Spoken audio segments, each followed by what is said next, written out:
Iriki, Kwa. Let me tell you a tale or a story. Is it possible that my grandma may have been Carib or had Carib in her or Pat Carib? It is possible because she sure knew the ways of the Carib. In African Diaspora Archaeology Newsletter Volume 10, Issue 1, March 2007, called Caribs, Maroons, Jacobins, Brigands and Sugar Barons, The Last Stand of the Black Caribs on St. Vincent, explains that the Taino or Arak word Cariba means Manioc people. So, my grandma taught me what Manioc was. Manioc, in essence, is the cassava plant. The cassava plant was planted and used to make what is called farin or farin, which is a staple, a flour-like substance, which sustained the local people in St. Lucia, or these local people, for many, many years during colonization, or from the time that the Europeans made their way down into the Eastern Caribbean, Southern Caribbean, near Martinique, St. Lucia, Dominica, St. Vincent, all the way down to Trinidad and Tobago and the coast of Venezuela. So, Manioc is what we call in Creole the cassava plant.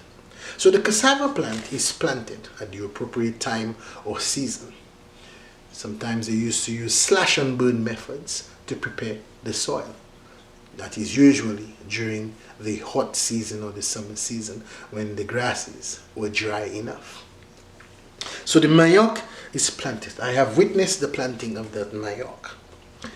The digging and planting and making the mounds so the roots can grow and become full to maturity. On maturity, the manioc roots are dug up and grated. They are grated to make a pulp. The pulp is placed in a sack or bag. In those days, it used to be a crocus bag, a woven bag which is porous, because the manioc pulp is stuffed into the bags and placed on the stones to compress them so that the white, milky, starchy substance would be drained out. It is said that that starchy substance is rather poisonous, and if the farin is not properly cooked or heated up to evaporate all that milky, starchy substance from it, it can be poisonous or it would not be properly made. So, the plants are dug up, the manioc or the cassava. It is grated into a pulp, placed into a bag, stones placed onto it so that it can drain out the starch liquid, milky liquid from it. When the starch liquid is sufficiently drained, the pulp is placed in what is called a carène or a platine. Now, how do I describe a carène or a platine? It is a 3.5 to 4 feet wide cooking pot, somewhat like half of a globe.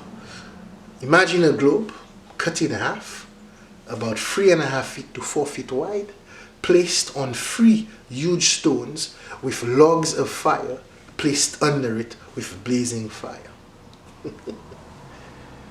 I can see why that foreign or Europeans came to the Caribbean and saw those huge platines or carène pots and thought that they were cannibals cooking people in those huge pots. Why else would you have such a big pot for anyways, right? If it was not to cook a whole human being. But I digress. So, the pulp, after being squashed and most of the liquid drained out of it, is placed inside the carène. And then a paddle is used to stir, sift, and whip up the pulped cassava to make it into a farin. That way, it is cooked or heated up in such a way that it becomes fluffy and all the moisture is drained out of it onto the stones. So the women are the ones who usually knew that skill and that technique of making farine. So I could imagine a captive European in the camps of the Kalinago or the Caribs looking at a huge carrying pot being stirred with a stick, thinking that he's probably next to enter the pot and be cooked. But it was farine that was being made.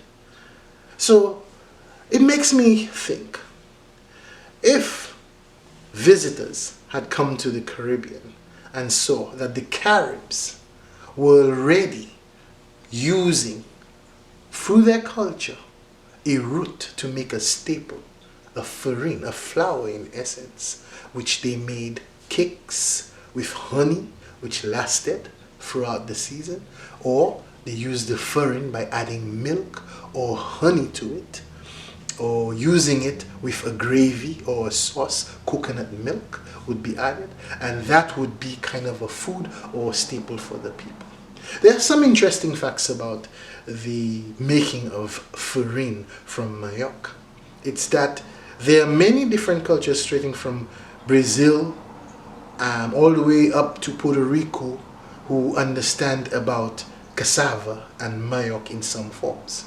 Some of them use that technique that I told you about of grating and pulping and making a farine. Some cultures use cassava or Manioc and just boil it and eat the root. But these are two different types of Manioc. So there are different types of Manioc.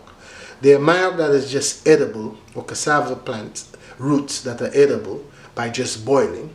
But the cassava plant that I'm talking about has to be processed to create a farine. So like I said, it was written that the Manioc word means, from the Carib means, Carib, Manioc means the Manioc people.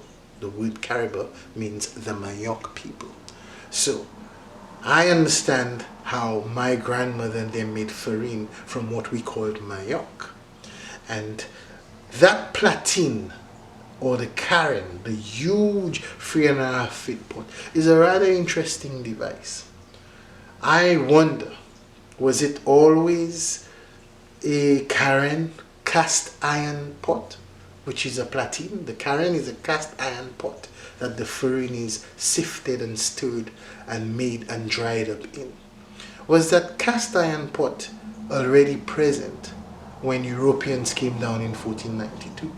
And if these cast iron pots were already being made or available in the Caribbean, that means that the Kalinago and the Caribs had far advanced technology than is being led to make cast iron pots of such a size. But if not, and they were using clay to make those huge pots with fire under it, that is still a feat of technology in itself. But these are some of the things that it makes you wonder, that they created this food from grated Manioc or grated cassava.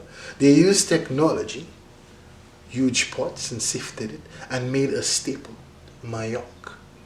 Irikwi kwa Kariba, the Manioc people.